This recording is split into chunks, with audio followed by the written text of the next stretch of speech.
The personal computer has become the most ubiquitous machine in modern times.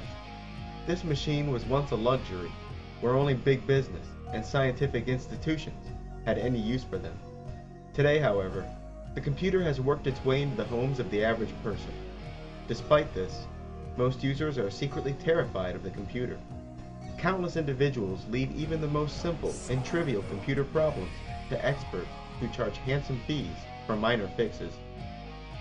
The purpose of this video is to teach the common computer user how to operate and maintain their computer, along with general tips for troubleshooting common computer problems.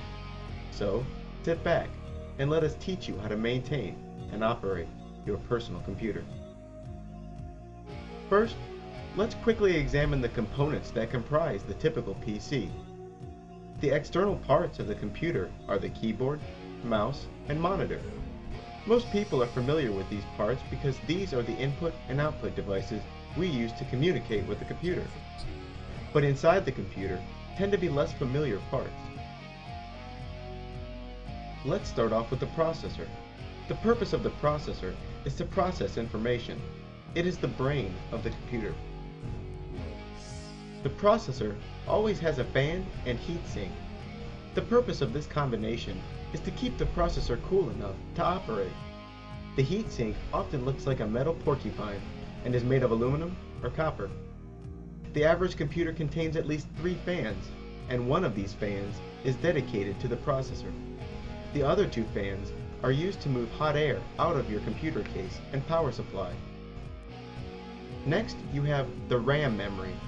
RAM stands for Random Access Memory.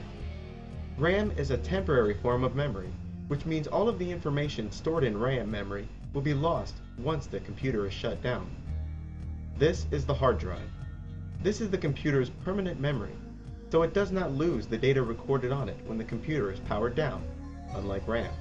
The hard drive can also store hundreds of times more data than RAM. It is this device that contains your personal files and software that you use every day. Then there's the motherboard. This is often a huge circuit with chips, plugs, and wires. The motherboard is the heart of the computer, since its purpose is to bring all of the separate components into a single functioning computer. To find the motherboard, simply locate the RAM and processor, which directly plug in to the motherboard. Next is the video card, or graphics card.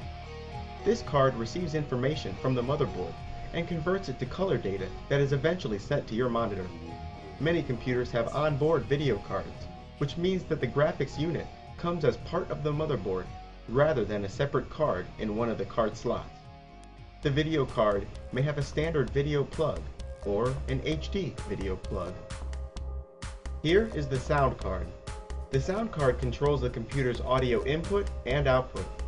On the card's front, you will find many colored headphone jacks. The 2 main plugs of concern are pink and green.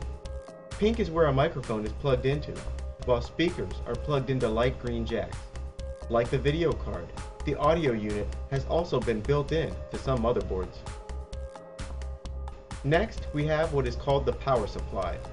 The function of the power supply is to convert the voltage coming from the wall socket to something closer to the needs of the computer.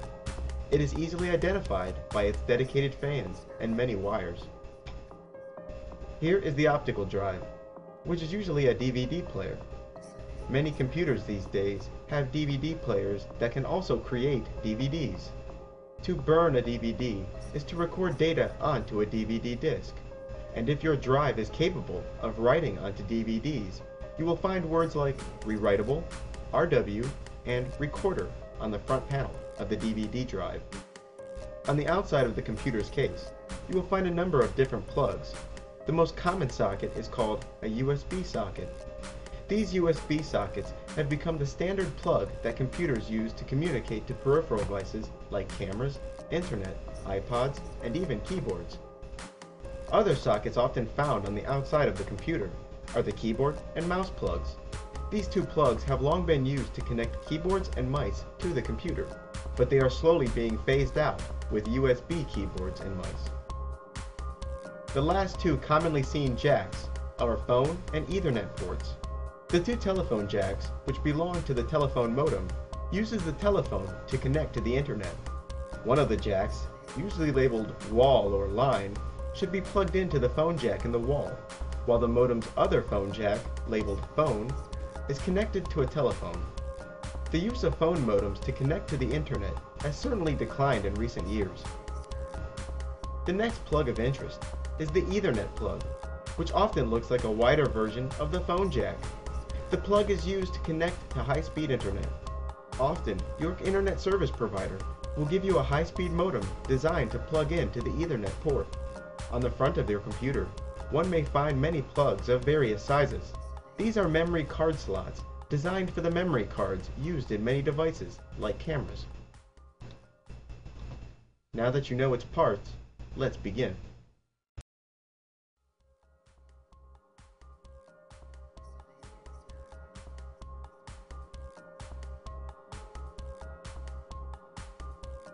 The most basic unit of storage in the world of computers is called the file.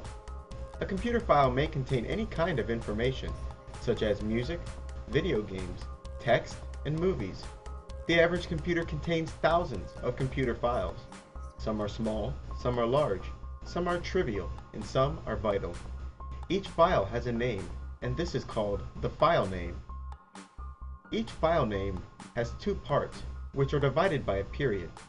The first part is the file's main title, while the second part of the file name, which is called the file extension, describes what kind of information the file contains. For instance, MP3 is certainly the most famous file extension. An MP3 is a kind of computer file that contains high-quality audio and is widely used in portable devices like iPods. The main title of an MP3 file usually contains the author and song name, while the extension is always MP3. There are many different types of file extensions, but commonly encountered extensions are exe, MP3, JPEG, ZIP, TXT, and AVI.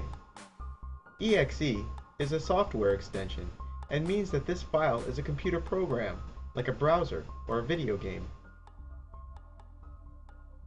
JPEG is a commonly used format for images. ZIP files are compressed packages that themselves can contain many smaller files. TXT stands for text and therefore indicate that the file contains text. AVI is a common extension for movies. Computer files come in all different sizes. Some files, like AVI files, are large because computer files containing movies tend to be large. Other files, like the TXT files, which contain only text, tend to be small. File sizes and everything else in the computer world are measured in bytes. The byte represents a single basic unit of digital storage. The sizes of files tends to be displayed using notation rather than the whole number. The number of bytes are often listed as a small number paired together with a capital letter. The capitalized letter on the right denotes the size of the units, while the number on the left describes how many units. Let me explain. And pay attention carefully, because this is important. Listed on the screen is a series of capitalized letters and the amount they denote. K is for kilo, which means 1,000. M is for mega, and means 1 million. G is for giga, and equals 1 billion. And T is for tera, and denotes 1 trillion. So, if you're perusing the internet and are about to download an MP3 file that says 5.5 M or 5.5 MB, you know that this file is 5.5 million bytes.